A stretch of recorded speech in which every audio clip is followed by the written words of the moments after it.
उसका पूरा पूरा हिसाब देते हुए यह बजट आगे की आशावान रणनीति बनाता है। मैं समझता हूं कि ये नीतिगत बदलाव देश की अर्थव्यवस्था में एक पैराडाइम शिफ्ट है।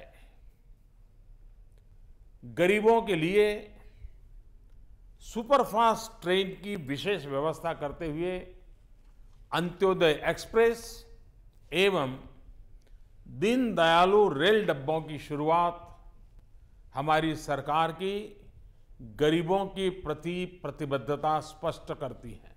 देश के पिछड़े क्षेत्रों में, खासकर उत्तर पूर्वी राज्यों में, नॉर्थ ईस्ट में रेलवे कनेक्टिविटी बढ़ाने का सरकार का वादा पूरा करने की दिशा में उत्तम कदम उठाए गए हैं।